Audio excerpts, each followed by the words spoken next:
What does it take to build a powerful AI without compromising consumer trust? Well, at a time where generative AI platforms are advancing faster than the safeguards around them, the conversation around data privacy is no longer optional. It's fundamental. So today, I want to explore what that looks like to innovate with intention. And joining me today is Frank Portman, CTO at a company called Yobi. And together we're going to unpack how his team is building a proprietary machine learning models designed not just for accuracy and performance, but for privacy and ethical use in mind. And unlike many firms chasing scale, no matter what the cost, Yobi is pioneering a consent-based approach to data, ultimately delivering measurable business impact while also respecting individual rights.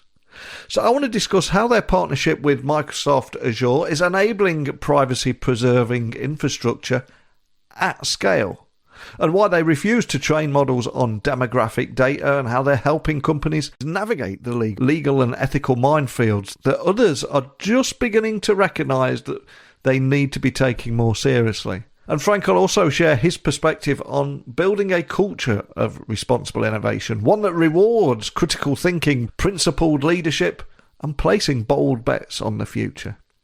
So, as the race to train the most powerful AI models intensifies, are we thinking carefully enough about the data that they're built on?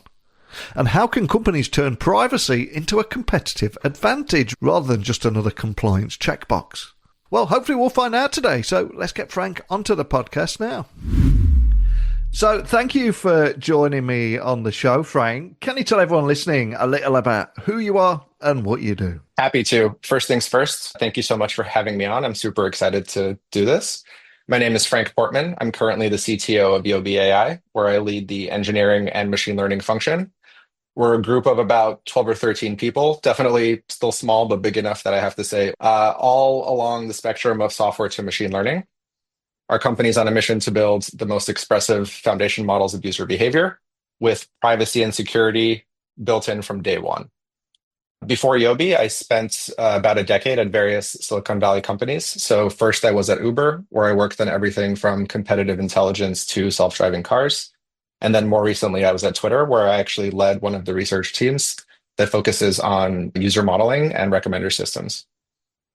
Wow, you really do have a real rich history in tech there, and everything from Twitter to Uber and autonomous cars. But to set the stage for today's conversation, for people hearing about you for the first time, can you just introduce us to Yobi's mission and how your proprietary AI technology is maybe built a little bit differently from what we're seeing across the current landscape and everybody tagging AI onto almost everything? But tell me about it. Of course. And let me actually give a more atypical answer where I will start with what we are not. Yeah. Because there is a lot going on in AI right now. So I just want to upfront say what we aren't. So we are not a large language model product or company. We're not even necessarily in Gen AI per se, although maybe a little closer to that. From day one, we are building foundation models that are based on real user signal.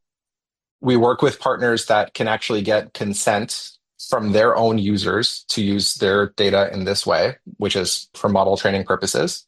And it typically comes with some form of financial compensation from us. And so we have a very clear distinction of who owns what data, who's getting paid for what data, and what is able to be used in the models. And for us, the user foundation model I'm describing is not the product per se. It's the foundation on which we build different other products. So we are fundamentally a software as a service company, SaaS, and we offer companies access to the benefits of this kind of rich, differentiated data without any of the privacy risks, legal risks, and all that other stuff. And I think it's so important because I think one of the things we're seeing right now is the conversation around AI in particular is increasingly shifting as it matures towards consent and ethical sourcing of data. So how are you structuring your platform to ensure that customer data is not only secure, but maybe responsibly used too? Definitely. So that's a great question. I touched on it a little bit just now, but it's worth going super deep here. I guess the easiest thing to start with here is there are a couple of use cases that we just will not touch. The two easiest examples that come to mind would be anything involving financial underwriting about can you get this insurance or can you get this loan, or health use cases. We don't want to leave any possibility for bias or unfair outcomes there. Those happen to be regulated verticals, but that's not even necessarily what's driving our decisioning there. Because they're regulated, but you are allowed to operate in them. We do not want to work in these highly sensitive fields. As part of this, you can imagine that we actually need to vet who we actually sell our products to, much in the same way that our data partners do quite a bit of due diligence for working with us in terms of giving us data. We actually do the same for anyone that's a customer of our products, which is kind of interesting because when you sell products, you want as little friction as possible. But what I'm describing obviously does come with a little bit of friction on our end, but we feel that it's totally worth it. We feel that, even with that requirement in terms of, who is able to work with us, that we'll be able to keep it safe without making it overbearing. And that's just talking about use cases, right? So in terms of the data and the properties that we want our models to have or not have, another example I can share with you is under no circumstances do we feed demographic information into our models, nor do we ask our models to even be good at predicting demographic information. We go one step further. So we actually add adversarial objectives to our models so that they are rewarded for being bad at predicting demographic information. It's kind of funny, actually. So one of our products is in the advertising vertical. And there it is quite common for in-house marketers or marketing agencies to, group their users based on demographics like age, household income, gender, and so on and so forth, both as a retroactive way to understand what happened, but also as a, way to maybe think about who to target next. And they'll sometimes ask us, hey, as part of all these other services you're rendering to us, do you have demographic information? It would be great to just get it from you guys. And we have to say, we do actually have that data, but we only use it to make sure that we are bad at recovering that data, if that makes sense. So that's led to some funny conversations with customers. And before you joined me on the podcast today, I was also reading that you've partnered with Microsoft Azure to deliver this consented data sets to your clients. But can you just walk me through exactly how that integration works and what value it brings to not just businesses, but end users too? Oh, totally. So as you can imagine, there's quite a lot of moving parts in building out this private by design foundation model, building out all the infrastructure that's required to support it, both to our data partners as well as to our software as a service customers. Microsoft has been an amazing strategic partner on, I would say, both the cloud infra side as well as in scaling the go-to-market side of our product. So on the cloud infrastructure side, we and one of our partners could be, after whatever due diligence is required, could be sufficiently happy with, our infosec practices, their infosec practices, our anti-bias practices, their anti-bias practices. But if the cloud environment is itself not trusted, then you're at an impasse. It's like, are we driving hard drives over to each other or what's going on here? And Microsoft, I'm happy to say they have best in class information security, but are also partnering with us on some of the more trailblazing aspects of building out this business, such as clean rooms or the ability to deploy our models directly in customers' accounts, which is, that's sort of the highest tier of privacy because their data does not even have to leave their servers. And so the actual partnership has been invaluable for our business. Microsoft is obviously very interested in here as well because AI needs data and AI runs in the cloud. And so the more they can help facilitate this type of product, the more they can stay at the forefront of not just AI and ML, but obviously the privacy safe version of it. And with platforms like DeepSeek continuously raising serious questions around data provenance and privacy, I'm curious, are there any lessons you think that the broader AI industry at large needs to learn and maybe learn fast too? Totally. Yeah, let me take a stab at this one. And then I'm actually curious to hear what you've been hearing here, just because, everything is moving so quickly. I'm Yeah. sure I've missed a news cycle or two. So from my perspective, the AI industry is coming up against something that the broader software industry already learned, but they just had about a decade to learn it. And that is the whole notion that, move fast and break things works until it doesn't. Yeah. And the broader software industry had about, I don't know, 10, 15 years to figure that out and almost even had a soft landing on the way to figuring that out. The AI industry is, they got to break things in about a month. And then in the next month, there's all sorts of regulatory scrutiny, all sorts of consumers demanding accountability. And I truly believe that the market will actually force accountability here. And by the market, I mean mostly consumers, not even necessarily legislators via something like GDPR. They will be there as well, no question. But even here, my parents who are not quick to adopt any gadgets or any sort of things like that, they're asking me which chat company they should use because they want to know which one will like not just take all their information and use it for training data, right? And so the fact that my parents are asking me about that, like, the move fast and break things has been reached quite quickly this time around. And people are right to be very sensitive to these things. And if, as a company developing either foundational AI infrastructure, but probably more importantly, the consumer products around it, if you're not thinking about this from day one, I think you're going to be in a lot of trouble. There's a secondary aspect to this question that is maybe not quite tied to the consumer privacy angle, but that I find very interesting, which is, of the, let's say, five or six top large language model companies out there, I believe, I could be wrong, maybe about one or two of them, but I believe the foundation for all of them has essentially come from, scraping the open internet. Everything from forum posts about engineering to the collected works of William Shakespeare, and even to like open domain videos and stuff like that. And there's a very interesting conversation happening there now because on one hand, it is the open web. On the other hand, it's sort of content created by humans for humans.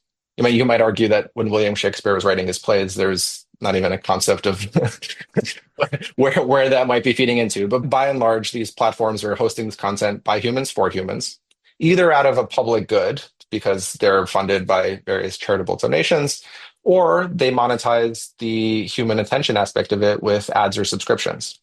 And so, should these scrapers and crawlers be able to just get all the information they want?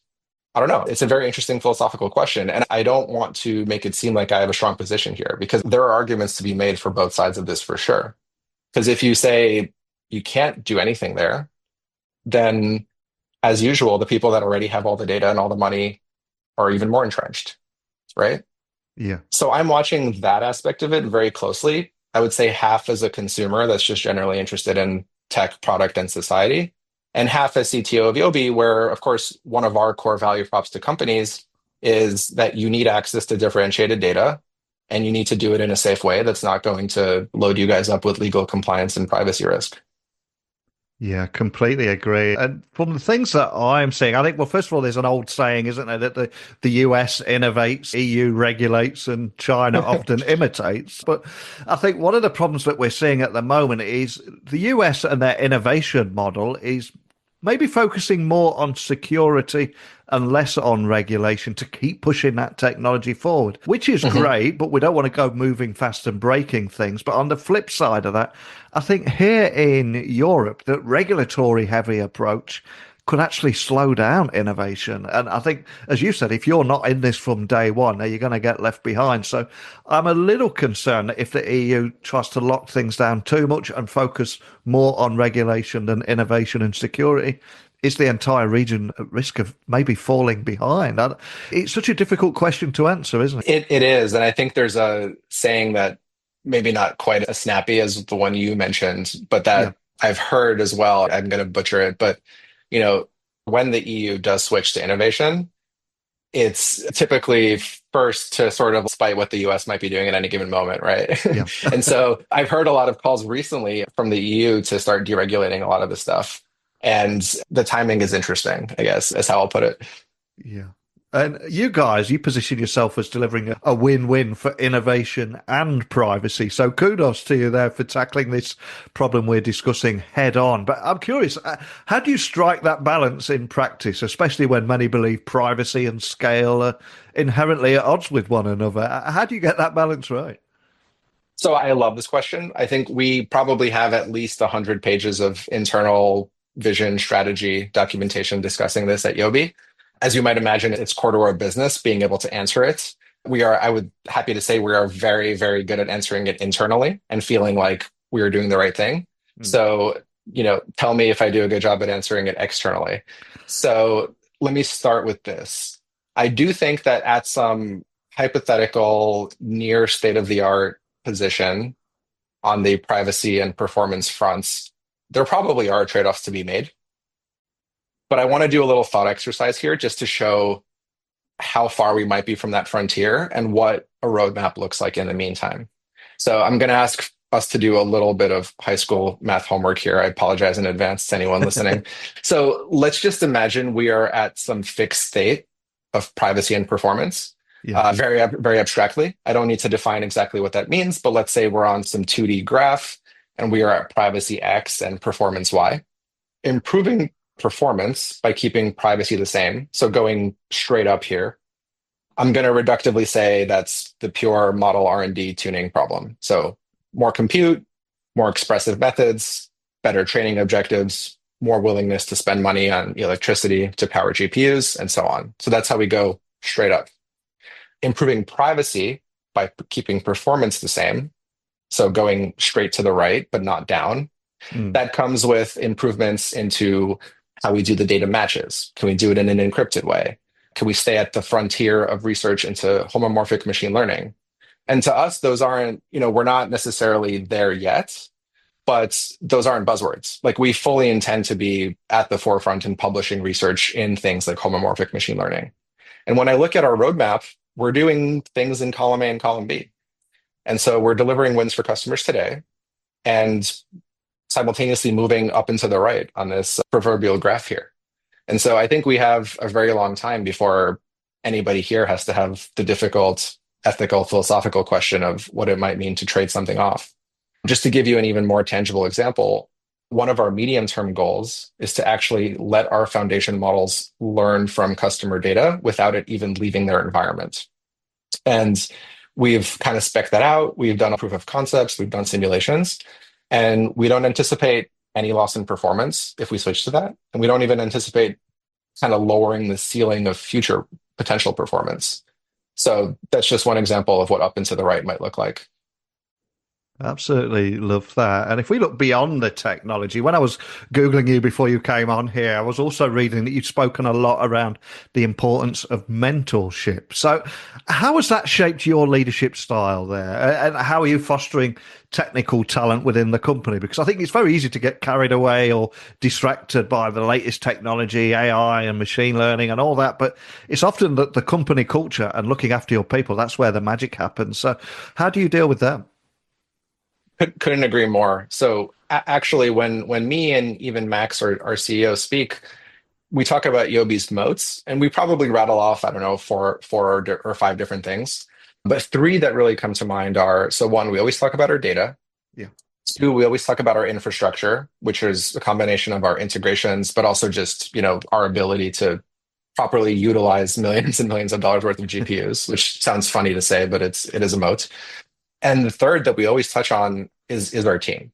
So the talented individuals that can build and design the best models, build and design the best products on top, operate with ethics, right? That, like, there is sort of like a character component to who we're looking for, given how sensitive the space is. And I am, of course, laser focused on bringing that team together and making sure we are doing everything we can along those lines.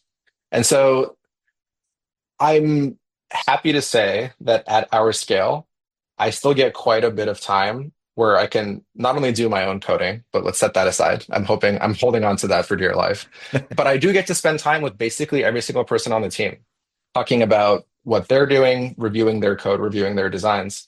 And what I kind of try to leave the team with is really first principles critical thinking for kind of everything we do. Not to like gamify everything or make it feel like an episode of Billions, the hedge fund show or whatever, but what backs this assertion? Why does this hypothesis naturally follow from the other? Are you doing something reasonable, or are you doing the right thing? And by the way, the answer to those questions, you don't have to say you're doing the right thing, but you have to know what you are doing. You have to know where the bodies are buried, what tech debt are you taking out, right? Debt is a tool. We use it to buy houses. So what tech debt are you taking out and why? And that kind of culture forces more articulation, and it also forces more upfront planning, which I think saves us a lot of time on the implementation side. Another thing that has been pretty interesting here is, I think of all cultural norms as, in some sense, an experiment. Like you're sort of betting that it's the right thing to try, and hopefully it works out and people kind of adopt it and like it. So one of our bets on culture is we actually have a culture of placing bets. So that doesn't mean you break the piggy bank and put it all on red, but rather it means everybody is empowered to, if they have high conviction in some direction, to go far enough to convince the rest of us. So the more buy-in you get up front, the better. But what I always tell people is no one knows your area like you. The rest of us, we think we know it. Sometimes we know enough of it. Sometimes we're good sounding boards. But if you're working day in and day out in this critical system, I will trust you more than anyone. And if you're telling me we need to do this, I will help you find a way to make the right risk-adjusted bet there.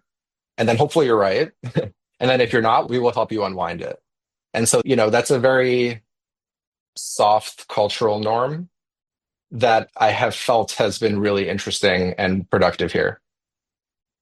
And as you mentioned, the Billions TV show, I've got to mention another quote there. Don't ignore the quiet voice inside. And I always try and give business leaders listening to this podcast a few valuable takeaways from the conversations on this podcast. So for companies just starting to explore AI integration, maybe they've been sat on the fence, seeing how it plays out. What do you think they can learn from your approach to building scalable privacy-first tools and making sure you do it the right way, not the wrong way?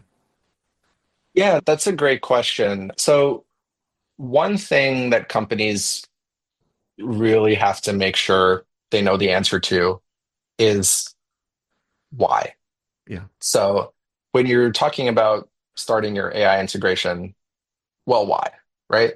And hopefully it's a good reason. Like I think we can use AI to delight customers, and I think we can do it safely. But if you can't be mission driven, product driven about what you're doing and why, I think you're just in for gridlock. And maybe the markets might reward you a little bit because they suspect there's some AI stuff bubbling there and they'll kind of reward you on that. But if you don't actually have a roadmap of what you want to accomplish and why, I think you're going to be in some pain later. And, you know, this ranges in a number of ways, right? So do you really just mean you're applying machine learning to drive various business outcomes in a way that you could have been for a decade? Does it mean some sort of differentiated offering that is only now possible with the proliferation of large language models and Gen AI? Are you really talking about enterprise productivity? Are you talking about a way for your sales team to have 10x the capacity? Is it all of those things? If it is all of those things, why are they all under one VP when one is clearly product and one is clearly revenue related? Forcing yourself to go through that exercise is how you set yourselves up for an actual productive roadmap. So to tie it back to Yobi, we're laser focused on what we want. So we want to build the most expressive models of user behavior in the world. We want to do that safely. And then we want to allow companies to have access to the benefits. So I say benefits very carefully there because no one's, we're not giving raw data to anybody. So we want companies to have access to the benefits of those kinds of models for use cases such as personalization, again, safely. And you don't have to copy our business model. I mean, I hope you don't. But within your own business, you have to really understand what you want out of AI. We are living through a time where this tiny little planet feels like a crazy place right now. So as we navigate this bizarro world of sorts and that AI arms race continues to accelerate, where do you see that next big shift in responsible AI development, and how are you preparing to meet that moment as well? It often feels exciting and daunting and confusing all at the same time. But anything you can share around that? Totally. So let me answer more from what our customers have been telling us as they're working with us and finding success from our products. Interpretability is a big one. I don't know, next is kind of a loaded term potentially, because 5 years ago, I'm sure people enumerated the 1,000 things that we're going to have to do with AI. And now we're at varying stages of all 1,000, which is to say, not very far. But interpretability is a big one for our customers. It also does have some parallels with the chat companies that I can touch on a little bit there. But interpretability really just means kind of the why.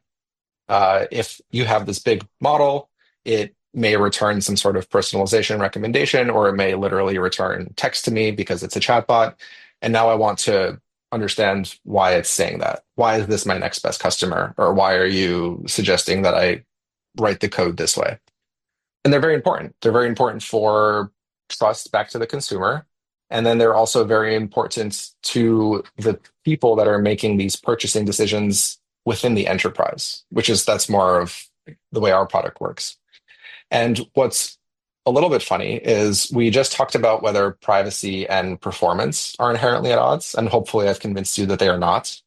But you could argue that privacy and interpretability are inherently at odds. I don't think they are, but you can kind of apply the same rationale there where, if you're trying to introspect a model to understand something about why it's behaving a certain way, you've necessarily pulled information out of numbers land and into like, well, it's because they buy a venti coffee every day. So I don't think they are at odds though. They might be if that's the level of interpretability you want. But luckily, the sort of aggregate level, population statistics, population generalizations, which could be relatively micro, right? Like we could be talking about 20, 30 people at a time. That ends up being a more studied field. If you're familiar with differential privacy and K anonymity, that's been being studied for a little bit longer than the whole, how do we open this foundation model black box? And so luckily for us and many other people in this world, interpretability does feel like a more scrutable problem than a lot of other things in this space. Well, thank you so much for sharing your timely and indeed invaluable insights today. But before I let you go, I'm going to ask you to leave one more gift to everyone listening. We have a bit of a tradition on the podcast where I ask my guests if they could leave a book that they'd recommend for our Amazon wish list. All I'm going to ask is, what would you like to add to that list and why? Sure. Let me give two answers. So one is perhaps a more inspiring one. It's nonfiction. So there's a book called Factfulness. I need to remember who wrote it. I want to say it's Hans something. I actually heard of this book maybe 10 years ago because it was on Bill Gates's top 10 books you must read this year. This is well before I was at Yobi and worked with Microsoft. So this is my separate Bill Gates fanboy arc. And it's pure hard data and facts about the world, how the world is developing, how nations are modernizing, how poverty is decreasing, how literacy is increasing, why it's increasing. And it just really gives you a lot to be optimistic about relative to what you might hear in any one news cycle. It's also got a little sliver of self-help in there, or I'm not sure if that's how the author would describe it, but that's how I'm describing it. It has that little sliver of, hey, why do you have all these opinions if you don't have the data to back them? Like, how about for both positive and negative things, you sort of hold off on forming a judgment until you've actually collected information, which I've found is, that's really changed the way I think about stuff. Looked it up as well. Hans Rosling and Ola Rosling wrote that book, and so many big talking points there. And I love the idea that you should have information before judging or having an opinion. And man, if we all thought that way before hitting share on our social feeds, maybe the world would be a better place. And you said you had a second book as well? Well, yeah, so I mostly read fiction. Just a spoiler, I feel like I get plenty of nonfiction in my real life. And so I'm a big fan of the cyberpunk genre. And there's this one book called Snow Crash by Neil Stephenson. Have you heard of this one? I have indeed. It was credited with inventing the metaverse, right? I think so. And so I love that book. The cyberpunk genre, I think at first glance, is about, broadly speaking, the dystopian future, which it probably is. But I find that specific book to just be such a good, almost satire comedy about like technology and society and suburbs versus cities and everything. So it's got a little bit of everything. And I promise it's not too dark or depressing. It's a little bit on the funnier side. Yeah, it's a great book, that one too. So I'll get both of those added to our Amazon wish list. And for yourselves at Yobi, anyone wanting to find out more about you, about your work, where would you like to point them? Totally. So Yobi.ai, as with any good AI company, we got the .ai domain squared away early. So that's where you'll find our team, our products, links to some white papers. Soon to come would be yobi.dev, which is our developer website. That's where you can read about our publications, our technology team, some technical blog posts, open source software. Maybe I'll set a good deadline to have that actually up before this episode comes out. And then on LinkedIn, you will find our engagements with customers and sometimes commentary on, news in the space as it comes out. Well, so much I love chatting with you about today, that democratization of access to data and some of the big topics we've talked about today. And I think more than anything, the way you're turning this into an opportunity to offer your customers a win-win by providing the benefits of powerful AI tech, but without compromising consumer privacy. Kudos to you. It must be so difficult to do that in a world where many are just throwing those rule books out the window, but I suspect they will run into problems a little lot further on down the line. So I'd love to stay in touch with you, see how your journey continues to evolve, but just thank you for shining a light on this today. Really appreciate your time. So thank you so much, Neil. As the conversation around AI shifts from hype to long-term impact, I think Yobi's approach offers a timely reminder that innovation and integrity don't have to be opposing forces. And Frank's insights into balancing technical advancements with user protection shows that ethical frameworks aren't barriers to progress. They're actually a blueprint for trust, and that's something we should be celebrating here. And in a world where the pressure to scale can lead to shortcuts, it's good to see how Yobi is modelling what it looks like to build responsibly right from day one. So, how do we make privacy a default rather than an afterthought? And what lessons can you and your business take from Yobi's people-first, data-respectful model? I'd love to hear your thoughts on this. Let's keep the conversation going. You get me at the usual places: LinkedIn, Instagram, X, just at Neil C. Hughes, or email me at techblogwriter@outlook.com. As always, keep your thoughts, questions, opinions, whatever it might be, keep them coming over. And I'll return again with another guest as soon as you're ready. So hopefully I will join you again soon. Thank you for listening. Bye for now.